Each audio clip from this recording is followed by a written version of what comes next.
You're listening to Tarazi Tuesdays with the Bible as Literature.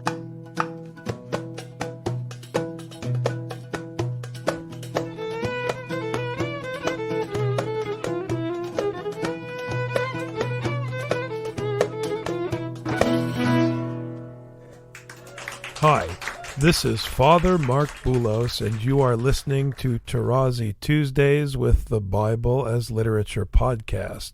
This week, Father Paul continues his discussion of Genesis chapter 4, explaining how the RSV's mistranslation of the Hebrew not only misleads, but betrays and deconstructs the biblical text. Unlike the birth of Cain, the subject of Eve's action, Seth is received by the wife of Adam as the gift of the Lord. Notably, Father Paul explains, Eve's name disappears from the text with Cain's in Genesis chapter 4, verse 1, and is not mentioned again until the New Testament. I am happy to introduce Father Paul on the Bible as Literature podcast, Tarazi Tuesdays. And Adam knew his wife again, and she bore a son and called his name Seth, for she said, God has appointed for me another child instead of Abel, for Cain slew him. To Seth also a son was born, and he called his name Enosh. At that time men began to call upon the name of the Lord. Okay, two small verses. Let's begin with their location. You've heard me so many times, repeatedly, saying that the first section of the Bible, if we go by the biblical literature itself, are Genesis 1 through 4. They are the Toledot of the heavens and of the earth. With chapter 5, as I shall point out, we move to the Toledot of Adam and then the Toledot of Noah and so on and so forth. And there is a clear sign that we have really a movement toward another section because, as I shall mention later, the Toledot of Adam are presented as the book of the Toledot of Adam, which is a unique instance. So the author, on purpose, tells us we finished with a section, we're beginning another section. But as we shall see later in the case of the movement from the Toledot of Adam to those of Noah, we have a linking section. And here, these two verses at the end of chapter 4 are a linking section between the Toledot of the heavens and the earth and the Toledot of Adam. But at the same time, as I shall try to show, they control the entire biblical story from A to Z. They are really majestic. But then we have to listen to them in Hebrew. They look at the same time backwards and forwards. Forwards, it's very clear from the fact that the son of Adam in the Toledot of Adam is Seth, who is first mentioned here. The link with the past is through the fact that Seth takes the place of Abel and so on and so forth. When we hear the text, we notice that Adam knowing his wife is followed with again. So clearly we have a reference to the first time he knew her, which is in chapter 4:1. But quite a few differences. In 4:1, and I talked about that, we have a movement toward a new, if you like, subject, because we have a nominal sentence. In Hebrew is Adam yada, and the man knew. But in 25, we have this wow consecutive, a continuation of the story. Wayeda Adam, and knew Adam. So that is the first difference. The second difference, which is very important, and I ask my hearers to check my book. In 4:1, we have Ha-Adam, whereas here we have Adam, in preparation for Genesis 5:1, where we have, if you like, the individual Adam, the human being whose name was Adam. So you see the straddle here in 25:26 between the preceding and the following. But I'm going to go on an aside here to have my hearers realize that biblical literature is much more complex than that. Until verse 25, we hear only Ha-Adam, systematically, the man, with the exception of the first instance. It is amazing that in Genesis chapter 1, we hear, and God said, let us make Adam, not Ha-Adam. But it is followed in verse 27 with, and God created the man Ha-Adam, and following we have systematically Adam. So the text is much more cunning and intelligent than it appears in the translations. It is as though the author wanted to tell us that chapter 5 and the end of chapter 4 follow what is preceding. So we have the seed of that in Genesis 1:26, where the decision of God is to make Adam, but this Adam is obviously presented as Ha-Adam. Thus, in Genesis 1:26, Adam is generic. But the fact that we don't have Ha-Adam points to that the author wanted us to be careful as to how he would be using these two, let's call them nouns of ways or ways to refer to Adam. Number 3, we have in 25 that Adam knew his wife without the mention of Eve, whereas in 4:1 we have, and the man knew Eve, his wife. And that is also important in the book. I make the point that Eve disappears with Cain at the same time with the biblical texts, and she's not to be found again until the New Testament. That is very striking. In the book, I make the point that in verse 25, we have already the beginning of the movement from the general human being to the individual Adam, someone whose name is Adam.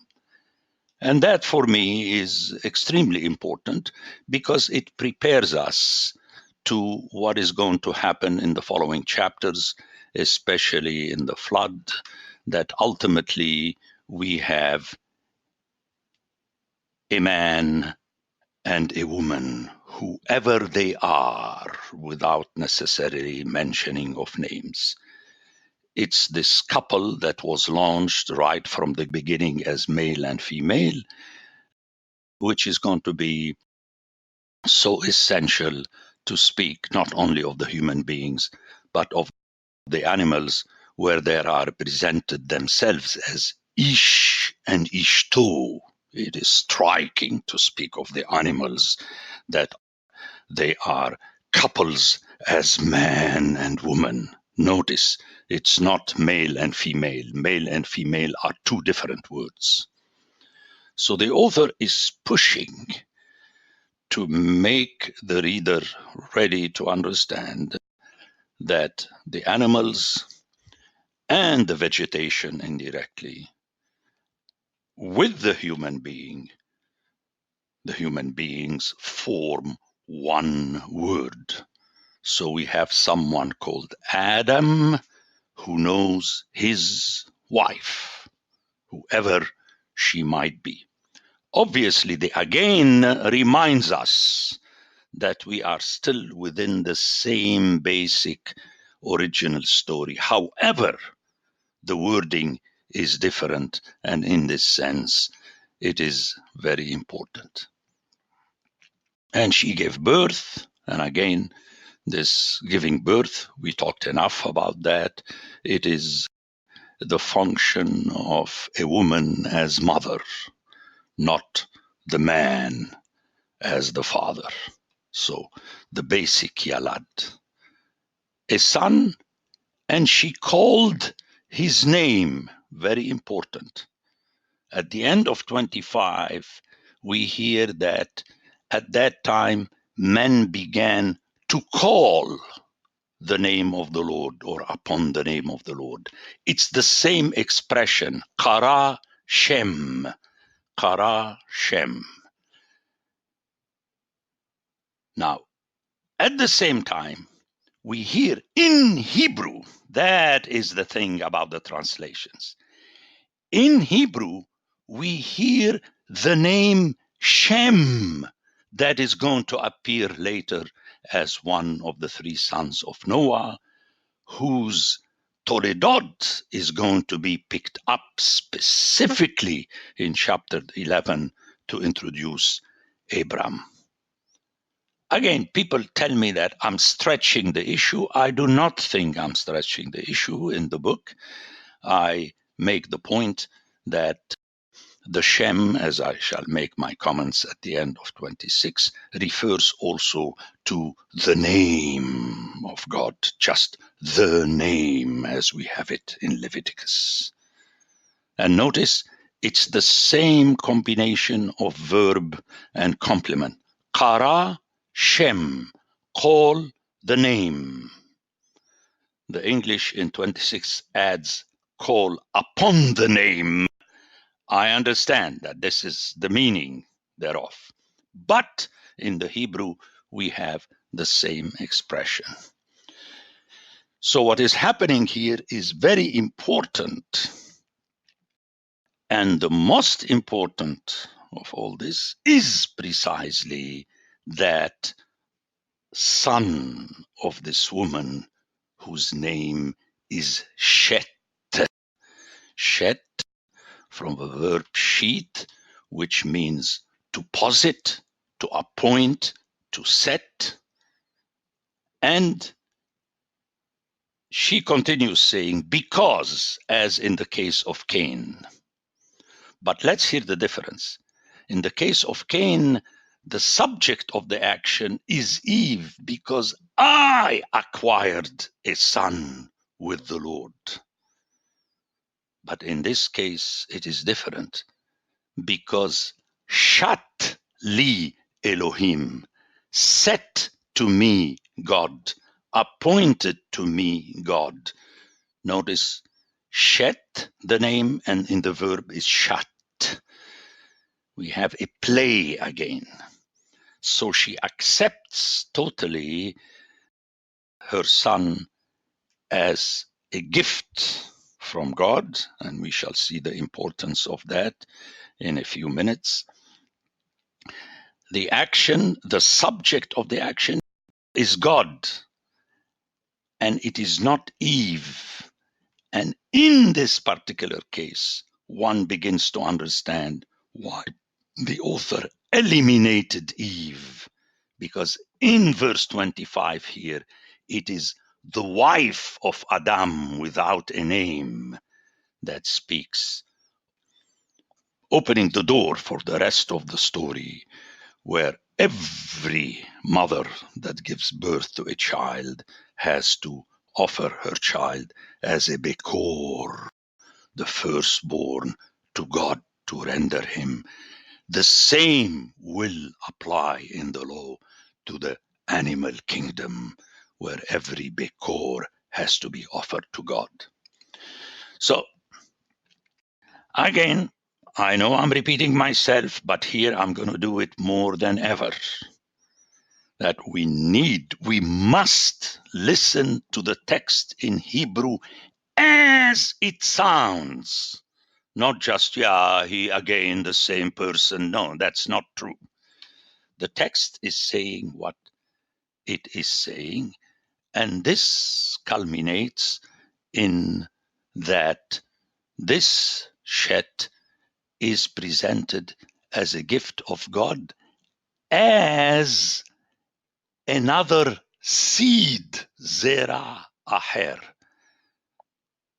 And in this case, RSV is totally deconstructing the text, because against all the previous translations, old and new, including its parent translation, KJV, it opts for the hallmark card individualizing approach.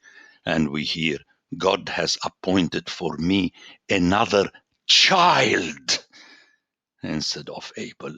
And it emasculates the text out of the mention of a new seed instead of Abel. The importance lies in the fact that Abel disappears completely. He has no seed. Technically, he is no seed himself, because we don't know anything about Abel except that he was killed by Cain. But this Seth is very important, because he's going to be the number 2 in the genealogy of humankind, starting with Adam. The Bible as Literature is a production of the Ephesus School Network.